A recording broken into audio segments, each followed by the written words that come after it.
예배소서 말씀이 이제 얼마 남지 않았습니다. 이제 거의 다 끝나가기 때문에 우리가 조심스럽게 이제 말씀을 마무리하는 단계에 있습니다. 6장 11절 말씀에 보면 예배소 6장 11절 보시면은 이렇게 표현합니다. 마귀의 간계를 능히 대적하기 위하여 하나님의 전신갑주를 입으라.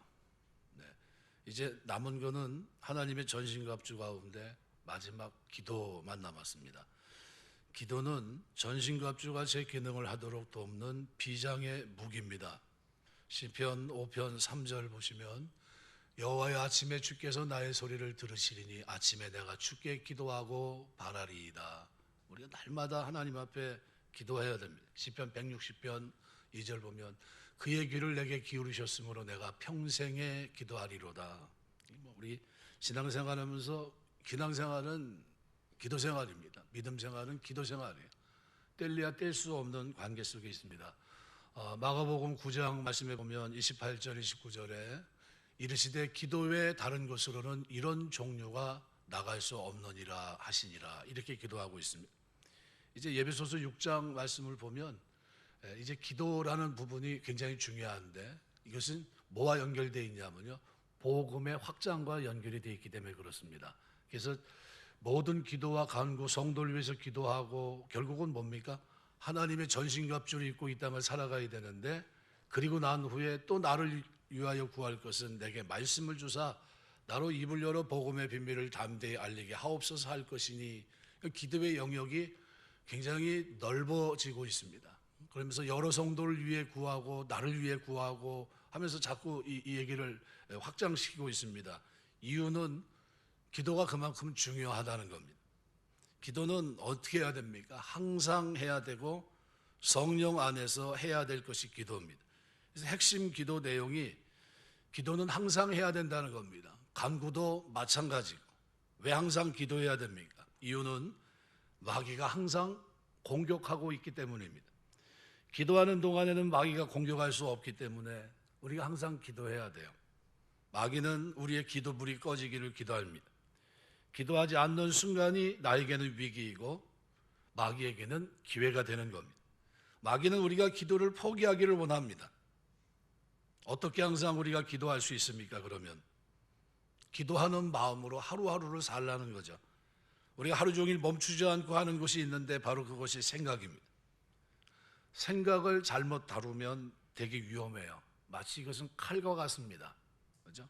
아이들이 칼을 가지고 놀 때, 그죠? 아주 날카로운 칼이라고 한다면 여러분 그 아이들이 멋모르고 잡으려고 그러면 어떻게 합니까? 야, 큰일 난다, 못 만지게 합니다. 왜요? 그 잘못 만지면 손 상하는 것뿐만 아니라 그 칼이 닿는 것마다 문제가 생길 수 있습니다. 굉장히 위험하죠. 그러니까 우리가 하루 종일 멈추지 않고 하는 게 이 생각인데, 생각을 잘못 다루면 결국은 어떻게 됩니까? 원하지 않는 길을 걸어갈 수 있습니다. 마귀는 우리의 생각을 공격합니다. 우리의 마음과 생각을 흔들어 버립니다. 생각하기를 멈추면 마귀가 생각을 지배합니다. 어떤 생각이 됐든 그 생각을 기도로 바꿔야 돼요. 그래서 하나님께 가지고 나가서 기도의 기회로 삼으셔야 돼요. 안 좋은 생각이 있으면 그 생각도 어떻게 해요? 고쳐달라고 기도해야 됩니다. 하나님, 불신 잘못된 생각은 고쳐달라고 해야 됩니다. 바른 생각은 지켜달라고 해야 되고요. 그러니까 우리가 이런 일을 통해서 하나님이 말씀하신 것이 무엇인가 이렇게 물어봐야 돼요. 하나님, 왜 이런 어려움이 나에게 있습니까? 우리가 항상 기도해야 되는 또 다른 이유가 있는데 우리가 연약하기 때문입니다. 강하다면 기도할 필요가 없어요. 사단과 싸워 이길 수 있다면 무슨 기도할 이유가 있겠습니까? 근데 우리 힘으로는 마귀와 싸워 이길 그런 힘이 우리에게 없습니다.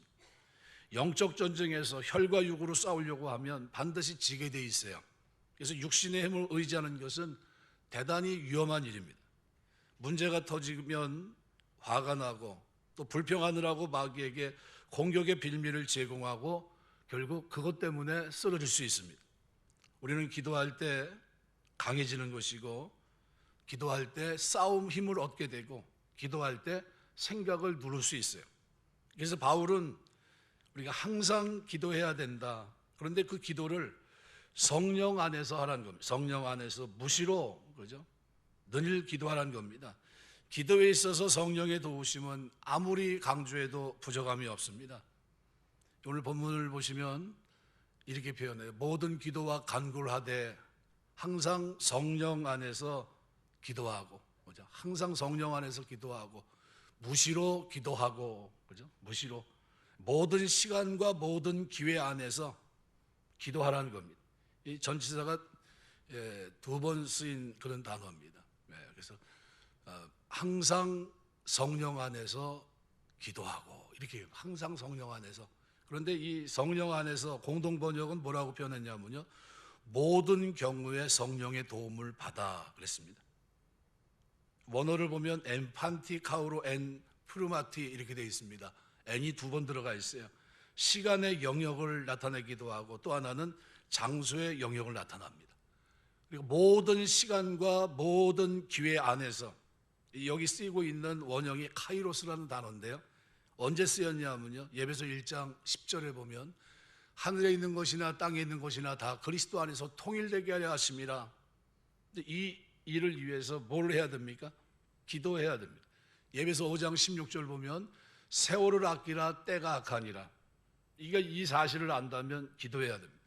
그러니까 영적 전쟁에서 직면한 아주 큰 일을 경험하게 될 이 성도는 항상 그러한 사건이 발발한다고 하는 가정하에 긴장 속에서 기도해야 된다. 어떤 시간 속에서도 그 장소 영역 안에서, 모든 시간과 장소 속에서 우리는 무시로, 그죠? 성령 안에서, 항상 성령 안에서 기도해야 된다. 성령의 도움을 받아야 된다, 이런 얘기입니다. 기도를 어려워하는 사람들이 있습니다. 그 맞아요. 왜 그러냐면 영적인 일이기 때문에 그렇습니다. 눈에 보이지 않는 하나님과 소통하는 일이기 때문에 쉽지 않습니다. 기도는 하나님과 교제이기 때문에 성령의 도우심이 필요합니다. 말씀과 기도는 성령과 뗄 수 없는 관계입니다. 성령이 기름의 불을 지펴주십니다. 그래서 기도는 우리 직관을 넘어선 영적 세계의 일입니다. 그래서 우리가 무슨 기도를 해야 할지 모를 때는 성령께서 그 기도를 가르쳐 주세요. 그리고 그 기도를 끌어가십니다. 로마서 8장 26절 보시면 이와 같이 성령도 우리 연약함을 도우시나니 우리가 마땅히 기도할 바를 알지 못하나 오직 성령이 말할 수 없는 탄식으로 우리를 위해 친히 간구하시느니라. 나를 위해서 끊임없이 어떻게 해요? 모든 시간과 모든 장소, 영역 속에서 나를 위해서 간구하고 계시다는 겁니다. 성령이 이끌어 주시는 영의 기도는 다릅니다. 내가 하는 것이 아니라 성령이 주도하시기 때문입니다. 어떤 기도를 드려야 할지 성령께서 기도의 방향을 잡아주십니다. 그러면서 우리는 기도를 통해서 하나님의 뜻을 발견할 수 있어요.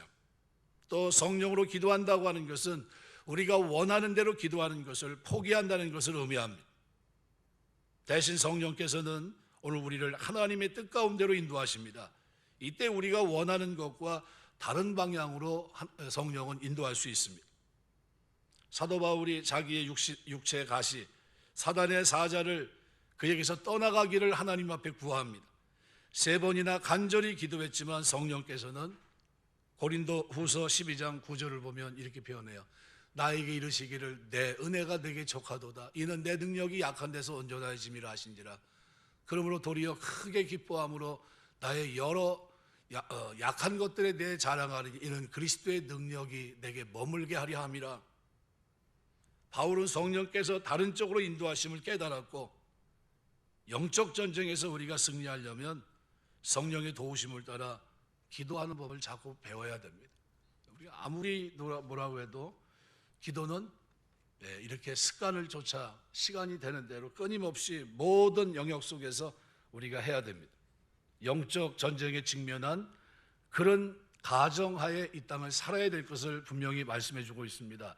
그래서 오늘 우리의 기도의 모습을 깨어 구하기를 항상 힘쓰며 기도해야 된다고 표현합니다.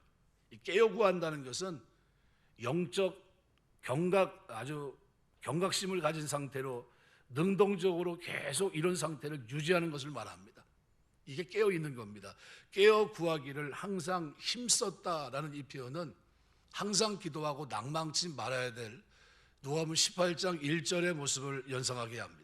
여기 힘썼다는 이 표현은 성경에 한 번 나오는 표현입니다. 계속 구하기를, 깨어 구하기를 항상 힘쓰며 기도해야 된다. 기도는 해도 되고 안 해도 되고가 아니라 어떻게 해야 됩니까? 힘써서 해야 될 일인 겁니다. 깨어 기도하는 것은 영적 전쟁에서 가장 중요한 부분입니다. 누가복음 21장 36절에 이렇게 표현합니다. 이러므로 너희도 장차올 이 모든 일을 능히 피하고 인자 앞에 서도록 항상 기도하며 깨어 있으라. 깨어 있으라는 겁니다. 능동적으로 계속해서 경각심을 가진 상태를 유지하며 살아야 된다는 겁니다. 우리가 마지막 때를 지금 살고 있어요. 여러분 살아가면서 기도로 깨어 있게 되시길 주의 이름으로 축원합니다. 기도로 깨어 있는 사람은요, 교회 못 나와도 집에서 시간 있으면 어떻게 해요? 골방에서 기도합니다. 이게 중요한 줄 아니까요. 내가 깨어 있어야 되니까. 경각심이 있습니다. 예수님이 십자가 고난을 앞두고 겟세마네 동산에서 제자들에게 마가복음 14장 34절에 보면 이렇게 말합니다. 말씀하시되 내 마음이 심히 고민하여 죽게 되었으니 너희는 여기 머물러 깨어 있으라 그랬습니다. 그리고 예수님은 간절히 기도하셨습니다. 근데 예수님의 기도하는 동안에 제자들은 어떻게 했습니까? 깨어 있지 못하고 잠들어 버립니다. 예수님은 마가복음 14장 38절에 이렇게 얘기해요. 시험에 들지 않게 깨어 있어 기도하라. 마음에는 원이라도 육신이 약하도다. 우리가 육신이 약하지만 깨어 있어 기도해야 될 줄 믿습니다. 우린 기도해야 돼요. 제자들이 깨어서 기도하기를 바라셨지만 이번에도 제자들은 예수님의 기도에 동참하지 못했고 잠들어 버렸습니다. 주님은 땀이 땅에 떨어지는 핏방울처럼 되는 누가복음 22장 44절 보시면요, 예수께서 힘쓰고 해서 더욱 간절히 기도하시니 땀이 땅에 떨어지는 핏방울같이 되더라. 어떤 기도입니까? 속에서 타는 기도겠죠. 애타는 기도, 입술에 립싱크가 아니라 간절한 기도입니다. 아주 간절히 기도하신 모습, 이 모습과 제자들의 모습은 너무나 대조적입니다. 예수님 왜 제자들에게 깨어있어 기도하라고 하십니까? 이유는 딱 한 가지예요. 시험에 들지 않게. 왜 시험에 듭니까? 사단이 시험하기 때문이에요. 사단이. 누가복음 22장 46절 이르시되 어찌하여 자느냐 시험에 들지 않게 일어나 기도하라 하시니라. 깨어 기도하지 않으면 시험에 들 수 있다는 겁니다. 제자들의 실패는 기도의 실패가 그죠? 뭐로 이어집니까? 참패로 이어집니다. 그냥 기도하지 않았던 것뿐이 없는데 그런데 그 결과는 어때요? 참혹합니다. 베드로는 마귀에게 당한 이 뼈아픈 경험을 바탕으로 베드로전서 5장 8절에 이렇게 얘기합니다. 근신하라 깨어라. 근신하라 깨어라. 너희 대적 마귀가 우는 사자같이 두루다니며 삼킬 자를 찾는다. 이유가 뭡니까? 바로 저 이유예요. 시험에 들 확률이 있다는 겁니다. 사단은 우리를 시험에 들게 만들어요. 베드로는 마귀에게 당한 이 뼈아픈 아픔을 경험을 잊지 않아요. 어떤 사람이 마귀의 밥이 됩니까? 영적으로 깨어있지 않고 잠자는 자들이에요. 마귀는 우리가 잠들기를 기다립니다. 마귀는 결코 졸지 않습니다. 근데 우리를 잠들게 만들어요. 기도하기를 쉬는 거. 그래서 사무엘은 뭐라고 표현했습니까? 기도하기를 쉬는 죄를 결단코 범치 않겠다. 이렇게 얘기했어요. 그러니까 우리 마지막 때를 살면서 우리가 늘 깨어서 기도해야 되는데 이유는 뭡니까? 사단이 우리를 시험하기 때문이에요. 깨어 기도하지 않으면 시험에 들 확률이 높아요. 예수님의 공생애 동안 가장 가까운 곳에서 날마다 말씀을 들었고 두 눈으로 예수님의 놀라운 표적과 기적을 목격했고 하나님이신 예수님과 3년을 동고동락했던 가룟 유다는 예수님을 은 30에 팔아넘기고 말았습니다. 뭐 때문이죠? 깨어있지 못했기 때문이에요. 똑같이 영적으로 깨어있으면 마귀의 공격을 알아차립니다. 미리 알고 대비했어야 되는데 그런데 가룟 유다는 뭐에 이 탐욕, 이 물질에 어떻게 넘어져 있었습니다. 그리고 결국은 그 시험으로 말미암아 쓰러졌던 겁니다. 미리 알고 대비했어야 되죠. 그래서 영적 각성 상태는 매우 중요합니다. 영적으로 깨어 있으려면 날마다 경건생활을 해야 됩니다. 매일 기도해야 됩니다. 일정한 시간에 하나님 앞에 엎드려 기도로 하루를 시작해야 돼요. 예수님도 늘 한적한 곳을 찾아가 기도하셨습니다. 다니엘은 사방에서 그를 죽이려고 달려드는 심각한 상황 속에서도 그는 습관을 쫓아 다니엘 6장 10절에 보면 이 조서에 왕의 도장이 찍힌 것을 알고도 자기 집에 돌아가서는 윗방에 올라가 예루살렘을 향한 창문을 열고 전에 하던 대로 전에 어떻게 그렇게 했다는 겁니다. 하루에 3번씩 무릎을 꿇고 기도하며 그의 하나님께 감사하였더라. 이 기도의 습관이 누구를 지켜냈습니까? 다니엘을 지켜냈어요. 그 시험을 이기게 했습니다. 늘 깨어있는 이 습관이 다니엘로 하여금 왕조가 3번 바뀌는데도 총리 역할을 했고요. 이 기도하는 습관이 그 사람의 인생을 완전히 바꿔놨어요. 한국교회에도 이 나라 정치권에도 기도하는 정치인이 세워져야 됩니다. 하나님 앞에 울고 통곡하면서 민족 앞에 양심을 따라 섬길 수 있는 그런 사람이 세워져야 돼요. 기도해 주시기 바랍니다. 마지막으로 기도의 영역을 넓히고 있습니다. 여러 성도를 위해 기도해야 됩니다. 바울은 개인 기도에서 멈추지 말라고 얘기합니다. 기도와 간구, 여러 성도를 위해 기도하라고, 여러 성도를 위해 기도하라고 말씀하면서 자기에게만 몰두하는 기도는 그래서 이기적인 기도입니다. 자기중심적인 기도는 이기적인 신앙에 빠지는 것을 의미합니다. 나만 괜찮으면 괜찮은 게 아닙니다. 전체가 괜찮아야 돼요. 그래서 그리스도의 전신과 합주는 다 뭡니까? 로마 시대 군인을 빗댄 건데 방패가 혼자 맡고 있는 방패입니까? 아니면 스크럼을 짠 방패입니까? 예, 스크럼을 짠 방패요. 같이 믿음의 방패로 성령의 검을 가지고 그리고 무시로 기도와 깨어있는 모습이에요. 싸우는 모습입니다. 아주 능동적인 모습입니다. 자기중심적인 신앙에 머물러 있는 것은 위험합니다. 영적 전쟁을 제대로 이해하지 못한 거예요. 우리에게 주신 기도의 특권은 엄청납니다. 우리는 우리의 정체성을 알아야 됩니다. 베드로전서 2장 9절은 우리를 뭐라고 평가합니까?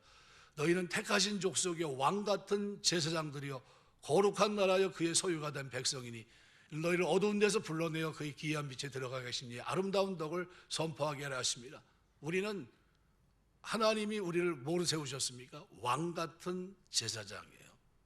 그러면 정체성을 분명히 해야 됩니다. 제사장은요, 하나님을 만나 뵙는 사람입니다.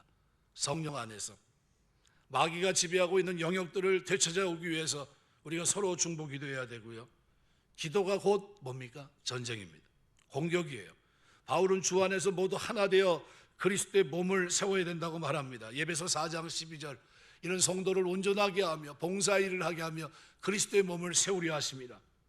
우리가 서로 연결돼서 한 공동체를 이룹니다. 함께 기도하면서 마귀를 몰아내요. 공동체가 마음을 모아 기도해야 됩니다. 또한 기도로서 서로의 영역을 지켜줘야 돼요. 보호의 장벽을 높이 세우는 길은 공동체가 중보기도의 중요성을 인식하고 기도의 자리에 위기감을 느끼고 나아갈 때예요. 그래서 저는 개인적으로 우리 월요일마다 새벽 기도하시는 분들에게 늘 감사드려요.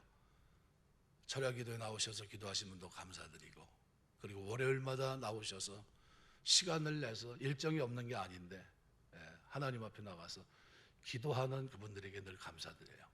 왜냐하면 깨어있는 모습이고 이것은 하나님의 영광을 드러내고 이 끊임없는 시험과 그런 모든 요청 속에서 하나님 백성답게 살고 있는 모습이기 때문에 그렇습니다. 그래서 기도의 영역은 넓혀져야 됩니다. 열방을 향해 박해받는 그리스도를 위해서 전쟁 중인 나라를 위해서 우리는 기도해야 됩니다. 그들 영혼 한 영혼도 복음을 듣지 못하고 지옥에 가는 일이 없도록 우리는 기도해야 되고요. 우리가 후원하고 그리고 도와주고 있는 선교사들이 늘 주신 사명을 잘 감당할 수 있도록 우리는 그들을 위해서 기도하는 것을 줄이지 말아야 됩니다. 영적 전쟁에서 이기는 유일한 길은 기도밖에 없습니다. 야고보서 4장 7절 말씀대로 그런즉 너희는 하나님께 복종할지어다 마귀를 대적하라 그리하면 너희를 피하리라. 대적하면 피합니다. 마귀의 공격을 받아 수수에 몰리지 말고 말씀과 기도로 대적하라는 뜻입니다. 예수님 마태복음 12장 29절에서 이렇게 말해요. 사람이 먼저 강한 자를 결박하지 않고서야 어떻게 그 강한 자의 집에 들어가 그 세간을 강탈하겠느냐. 결박한 후에야 그 집을 강탈하리라 그랬습니다. 예수께서 이 땅에 오시면서 하나님의 나라가 이미 임했습니다. 그러나 그 그리스도를 주인으로 온전히 모시고 살지 않으면 마귀가 우리를 지배하게 되어 있습니다. 내 안에 있는 어둠의 권세를 몰아내지 않으면 결국 내 안에 있는 악한 영이 주인 노릇하게 된다는 뜻입니다. 반드시 쫓아내야 되는데 우리에게는 스스로 이길 능력이 없습니다. 고린도서 4장 20절은 하나님의 나라는 말에 있지 않고 오직 능력이 있음이라 그랬습니다. 승리하려면 능력이 있어야 되는데 능력은 어디서 옵니까? 기도할 때예요. 기도와 금식 외에는 이러한 주가 없느니라. 변화산에 올라갔다가 그죠? 70인 전도를 먼저 보냈다가 기적을 행하고 기뻐서 주님 우리가 주의 복음을 전하고 예수의 이름으로 명했더니 귀신이 쫓겨나가더이다. 굉장히 기뻤습니다. 그리고 산에 올라가셨어요. 변화산에서 놀라운 역사를 경험하고 내려와 봤더니 제자들이 몇몇 사람들을 고치지 못해요. 물어봅니다. 예수님이 이 완악한 자들을 어떻게 해야 되나 고민하시다가 고쳐주셨어요. 물어봅니다. 아니 왜 당신의 제자들은 고치지 못합니까? 이렇게 물어봐요. 왜 우린 못 고쳤죠? 라는 그 질문을 던졌을 때 예수님은 기도와 금식 외에는 이러한 주가 없느니라 이렇게 얘기했어요. 여러분, 기도하면 능력이 나타나지만 기도하지 않으면 능력이 나타나지 않아요. 전도하면 하나님의 능력이 나타나지만 전도하지 않으면 아무런 열매가 없어요. 여러분이 화요일 날 전도하고 막 이렇게 하면요, 하나님이 다른 방편으로 해도 하나님이 도와주시고 붙여주십니다. 하면 있고 안 하면 없어요. 기도하면 도와주시고 기도하지 않으면 아무런 역사가 없다는 거예요. 이걸 우리가 알아야 됩니다. 하나님의 나라는 말이 있지 않고 능력에 있습니다. 승리하려면 기도해야 돼요.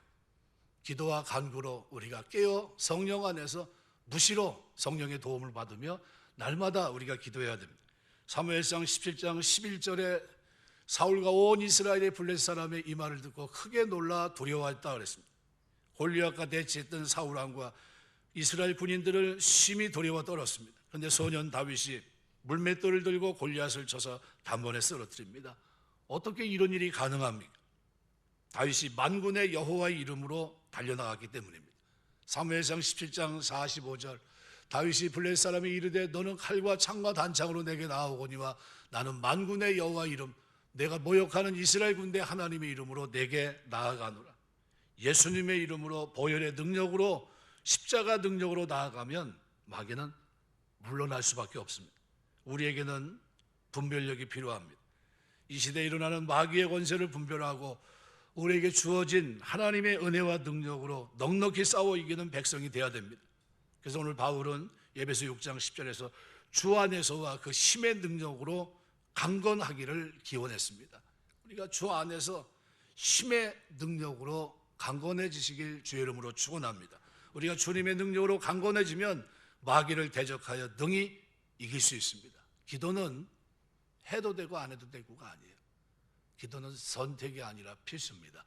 반드시 해야 되는데 어떻게 지속적으로 잘해야 되느냐 이것만 있는 겁니다. 그래서 A.J. 고든이라는 사람은 이렇게 말합니다. 그대는 기도 위에 기도하는 일보다 더 큰 일을 할 수 있다. 그러나 기도하기까지는 결코 기도하는 일보다 더 큰 일을 할 수 없다 그랬어요. 기도하는 일 이것이 가장 중요합니다. 그래서 4장 2절은 이렇게 말합니다. 기도를 항상 힘쓰고 기도에 감사함으로 깨어 있으라. 이것은 우리 마음속에 늘 새겨져 있어야 됩니다. 기도에 항상 힘쓰고 기도에 감사함으로 깨어 있게 되시길 주의 이름으로 축원합니다. 깨어 있어야 돼요. 우리가 이 시대는 좀 자다가 깰 때가 벌써 됐습니다. 말씀을 맺겠습니다.